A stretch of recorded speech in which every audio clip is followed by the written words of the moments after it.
The impacts of drought and fire on rural producers are clear and readily imagined, but not so for beekeepers, with the challenges of honey production being less understood than many rural industries. Drought and then the worst recorded bushfire season in northern inland New South Wales starved honey producers like the Alt Brothers Beekeeping operation north of Glen Innes of the floral resources their bees need. It is estimated that fires wiped out well over 50% of local floral resources in 2019 and 2020. Drought had already taken a wilting toll. Beekeepers like Tim Alt were not just resilient, they were proactive and responsive, travelling hundreds of kilometres with their hives to better apiary sites despite the biosecurity risks. Well, my brother and I and my father and my son, my son's a fourth generation beekeeper. We run a mixed business up here in the northern New England, beekeeping, grazing, sheep and cattle, wool production. We run approximately 950 hives of bees, but we also run about 2,500 sheep and 400 or 500 head of cattle. So it's a pretty big enterprise we're running, and it's in a beautiful spot up in the northern New England. It's God's country up here at the moment, but we have done it fairly tough in the last 2 or 3 years. Despite the bushfires that ravaged the region, Mr. Alt believes the drought impacted his business more. We had to cart the bees a long way away. Like we had to go as far as Gameri, Gympie up in Queensland, down as far as Clarencetown, down around Maitland. It was very hard sourcing honey. Probably the hardest part of the drought is now, because the trees are still recovering from the drought.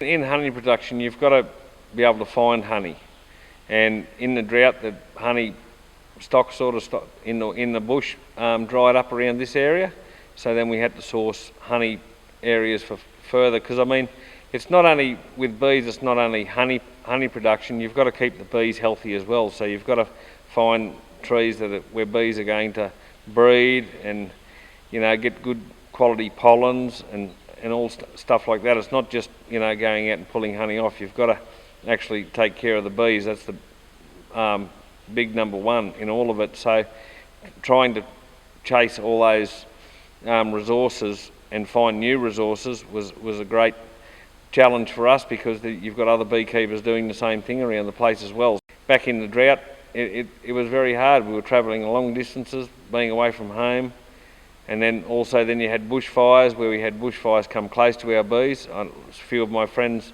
lost a lot of hives in the bushfires.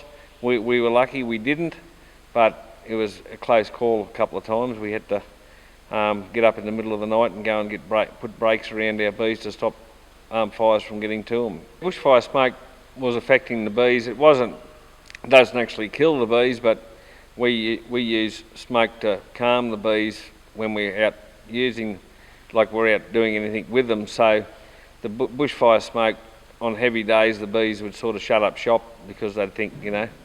So it did affect them a bit. It didn't actually, you know, harm them, but it slowed production up a fair bit during the fires. Costs are going up all the time. You're going 2 to 3 times as far to get honey. Then you've got to bring honey back to the shed here and extract it. And things like that all add up to your cost.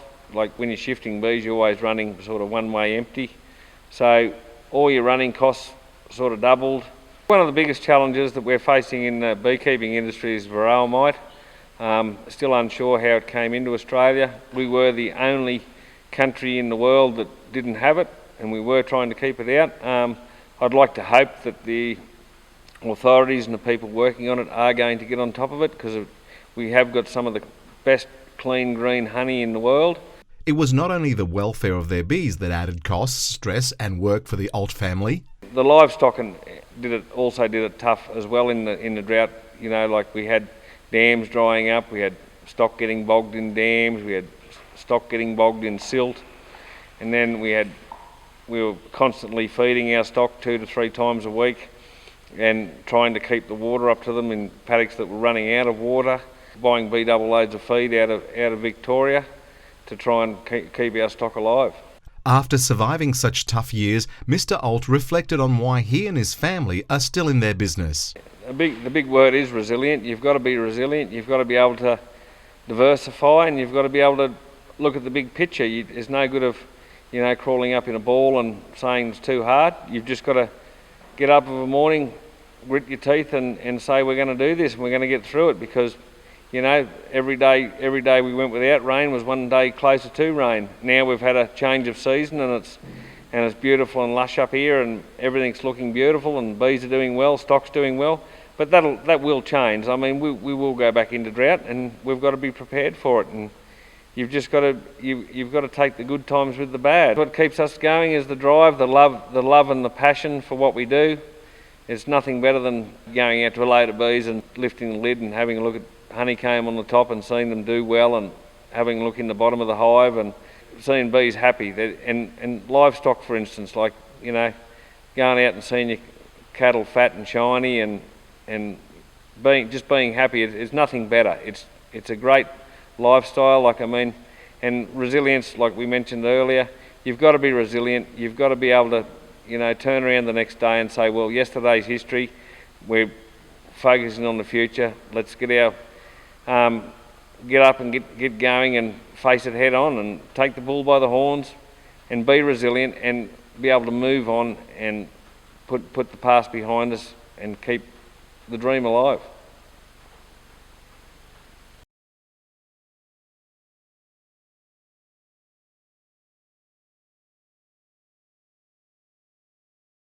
This is a Bushfire Community Recovery and Resilience Fund project, funded through the Joint Commonwealth State Disaster Recovery Funding Arrangements.